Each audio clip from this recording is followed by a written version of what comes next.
Hey, welcome back. I hope you've had a good summer.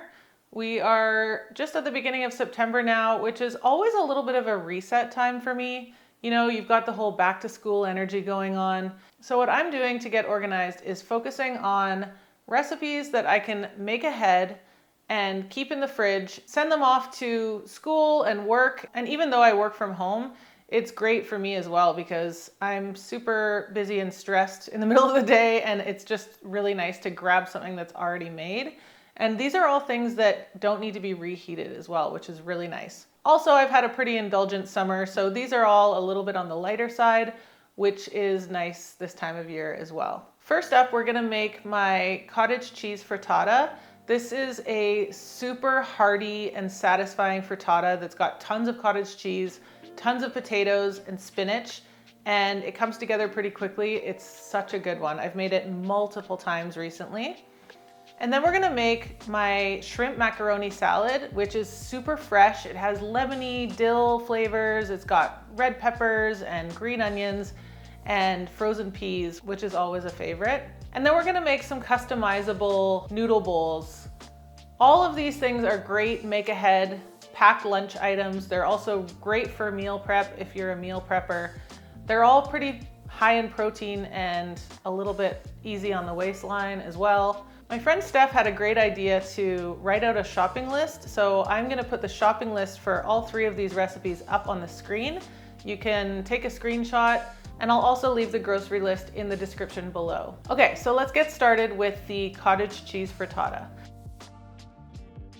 First up is chopping the potatoes. So I like to cut my potatoes into about 1 centimeter cubes. I usually leave the skin on. I'm using a red skin potato here, but sometimes I'll use a Yukon Gold. The waxy potatoes tend to hold up better in this frittata, more so than russet. So cube those up, get them into some water with some salt and bring them to a boil, reduce the heat, and just let them simmer until they're cooked. While that's happening, you can also be defrosting some frozen chopped spinach. I just usually like to pour some boiling water over it and then squeeze it out really, really well. If the spinach is watery, the frittata is gonna be watery, and we definitely don't want that. While the potatoes are cooking, you can start the onions. So I just like to slice these onions, and I don't really saute it. It's more like a sweat. People call this water sauteing, but I think that's a bit of a misnomer. It's really more like sweating. So just slice it up, put it in a dry pan, about medium-high heat with a little bit of water and a lid, and it'll just kind of wilt down and soften. And then while that's happening, you can make the egg mixture. So just dump some cottage cheese into a large bowl, add the eggs, and then add in some salt, pepper, whisk that together really well, and then add the frozen spinach, and then mix that all really, really well. Now, once your onions are soft over in the pan, you can add a little bit of garlic powder or fresh garlic. I tend to use garlic powder because I just have it. It's so convenient. And then dump the potatoes into the onion mixture. Then you can dump the whole cottage cheese egg spinach mixture on top of the potatoes and onions, kind of shuggle things around so that they're well distributed, and then put the whole thing in the oven for about 40 minutes or so. And this is what you get. You get this super delicious, hearty frittata. It's so filling, it's so flavorful. I cut this into 4 and just eat it whenever. Eat it hot, eat it cold, throw a salad on the side, pack it for lunch. It's so good. Next up is my shrimp macaroni salad, which I have here. It's so fresh and delicious. Start by cooking your macaroni. I like to use elbow macaroni because it's the same shape as the shrimp, which is kind of cute. So once you put the macaroni into the boiling salted water, set a timer for 1 minute shy of the package instructions. And then while that's happening, you can make the rest of the salad stuff. To make the dressing, it's just a matter of mixing some mayo. I'm using my homemade mayo, and some thick plain yogurt with a little bit of salt, pepper, and lemon. We're using both the zest and the juice here. I forgot this time and I got out an extra bowl, but you can totally just mix this dressing in the bottom of the actual mixing bowl you're gonna build the salad in. Next is to chop up the veggies. I've got some green onions, a red pepper, and a celery stick. And then for fresh herbs, I have some parsley and some fresh dill. You can totally use dried dill for this. I happen to have fresh dill. It's great, I love it. And that's all the chopping you really need to do. Everything else happens in the pot, which is great. Once your timer has gone off on the macaroni, toss in a bag of frozen shrimp straight from the freezer. These are already peeled and deveined and the tail has been taken off. Depending on the size of your shrimp, you might need an extra 30 seconds or so, but I find 2 minutes is generally about right for average shrimp size. I do like to cook the pasta like a minute or two over what the box says, because once you chill everything down, the noodles will kind of firm up a little bit. After 2 minutes, it's time to add the frozen peas and then just let these cook for about another 30 seconds and then drain the whole thing through a colander and rinse it with cold water just until you don't see any more steam escaping. And then once it's cooled, you're gonna dump the macaroni, shrimp, and pea mixture into the chopped veggies and add the dressing, if the dressing's not already in there, and then just give it a really, really good toss.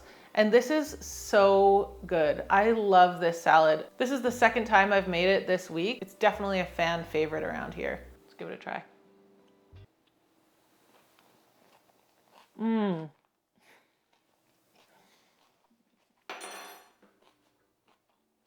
Whoa, you're gonna love this. I hope I don't have dill in my teeth for the rest of the video. Last but not least, I've got this crispy tofu noodle bowl. This is such a good one because you can customize it with whatever you have in the fridge. I have some soba noodles here that I've cooked and then chilled in some cold water. You can use rice noodles too. I think either one works well. I don't want to bring a bunch of water into the bowl with the noodles, so I'm just going to kind of quickly drain them on a bit of towel here. Clean towel, of course. You can also skip this step if you just drain them 10 minutes before you need to use them, like I should have.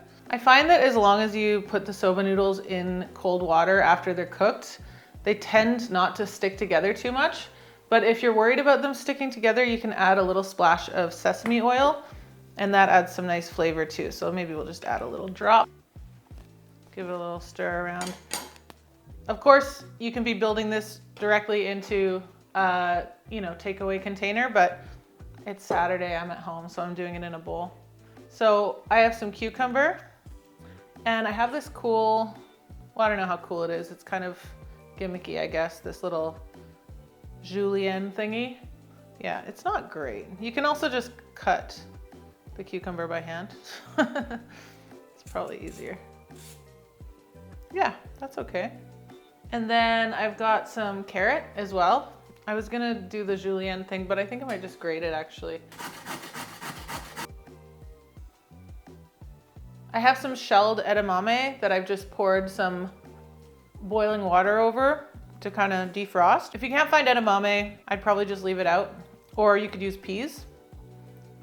I'm not gonna get mad if you use peas. I have some crispy tofu. I'm really happy with how this crispy tofu came out. I used a method from Sarah's Vegan Kitchen I found on YouTube Shorts. It's just a little bit of oil, some seasonings, cornstarch, and then baked in the oven for 15 minutes at 425, and then shake them around a bit, and then another 15 minutes. And they're super, super crispy. These have been sitting for probably an hour, and they're still they got that like crust. So those go on. As far as sauce is concerned, you can use any store-bought sauce or dressing that you like. I'm forever obsessed with my nutritional yeast dressing. You can find a million recipes for this online, including on howtomakedinner.com. It's our absolute go-to. I cannot find a single thing that this doesn't taste good on. So I'm just gonna drizzle the whole bowl with some of that. And I'm not gonna be skimpy.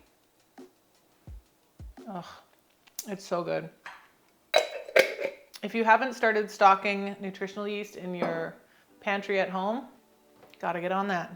I have a bunch of fresh basil right now. I actually left my basil plant with my coworkers on the patio at work, and they did a great job taking care of it. So I've got tons of basil here. You can also use some cilantro. And then I'm just gonna top the whole thing with some toasted sesame seeds. I buy them pre-toasted in this little shaker. I just find it very convenient. And there you have it. This is ready for me right now, but it could just as easily be packed in a lunch kit. take in on the go.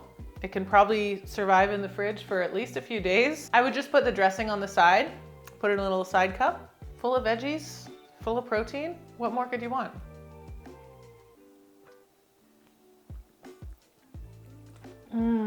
Oh my God.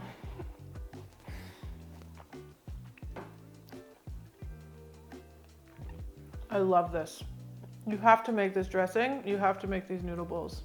You just have to. Okay, so I'm filling up my fridge with all of these things. I don't have to cook for days if I don't want to. Probably still will, because you know, I like to cook. But I'm good to go. These are great for all of our lunches for the next few days, even our dinners, these noodle bowls. I think that's all I have to say on this topic. I hope you like this video, and I hope you have a really good September. Thanks for joining me, and I'll see you next time.